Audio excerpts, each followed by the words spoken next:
இருசக்கர வாகனத்தில் சென்று மருத்துவரின் வீட்டை உடைத்து கொள்ளையடிக்க முயன்ற திருட்டு இளைஞர் வீட்டில் பணம் நகை இல்லாத நிலையில் படுக்கை அறையில் கம்பளி போட்டு போர்த்தி கொண்டு நன்றாக 2 மணி நேரத்திற்கு மேலாக தூங்கிவிட்டு பின்னர் திருட்டு பைக்கிலேயே சாவகாசமாக சென்றிருக்கிறார்.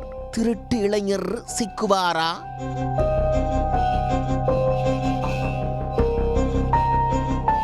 நீலகிரி மாவட்டம் உதகையில் உள்ள பாட்னா ஹவுஸ் பகுதியில் பெண் மருத்துவர் ஒருவருக்கு சொந்தமான வீடு உள்ளது.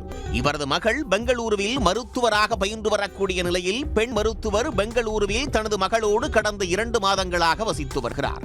இந்த நிலையில்தான் இவரது வீட்டின் பின்புறம் கதவு உடைக்கப்பட்டிருப்பதாக அப்பகுதியில் இயங்கி வரும் தங்கும் விடுதி காவலாளி காவல்துறைக்கு தகவல் தெரிவித்துள்ளார். தகவலை அடுத்து உடனடியாக கைரேகை நிபுணர்களோடு வந்த காவல்துறையினர் வீட்டிற்குள் சென்று பார்த்தபோது 3 பீரோக்கள் உடைக்கப்பட்டிருப்பதும் சோஃபாவில் கம்பளியோடு ஓய்வெடுத்து சென்றதற்கான தடயங்களும் சில பொருட்கள் சேதமடைந்து கிடப்பதையும் கண்டு அதிர்ச்சி அடைந்தனர்.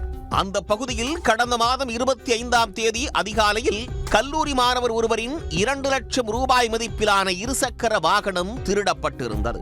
அப்பகுதியில் உள்ள கண்காணிப்பு கேமராக்களை ஆய்வு செய்த போது முகக்கவசம் அணிந்தவாறு விலை உயர்ந்த பைக்கை திருடிச் சென்ற இளைஞர்தான் பெண் மருத்துவர் வீட்டில் திருட்டில் ஈடுபட்டது தெரிய வந்தது. சம்பவத்தின் போது உதகையில் கனமழை பெய்திருக்கிறது. ஆத்தாடி என்ன குளிரு, வெளியில போனா ரத்தமே உறைஞ்சு போயிடும் பொறுக்கே என்று அந்த திருட்டு இளைஞர் யோசித்திருக்கிறார்.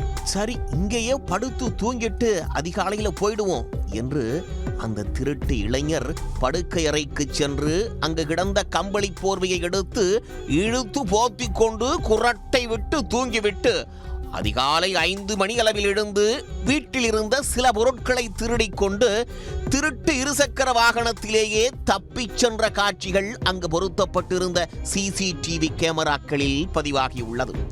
மேலும் அந்த வாகனம் சேலம் வரை சென்றதும் தெரிய வந்துள்ளது. ஏற்கனவே இருசக்கர வாகனம் திருட்டு போனது குறித்து வழக்கு பதிவு செய்து விசாரித்து வரக்கூடிய போலீசார் இந்த திருட்டு சம்பவத்தில் ஈடுபட்டதும் அதே நபர் என்பதால் விசாரணையை தீவிரப்படுத்தி உள்ளனர். மேலும் பெண் மருத்துவர் பெங்களூருவில் உள்ளதால் அவர் உதகைக்கு வந்த பின்பு வீட்டில் எந்தெந்த பொருட்கள் திருடு போய் உள்ளது என்பது குறித்து தெரியவரும் என்றும் காவல்துறையினர் தெரிவிக்கின்றனர்.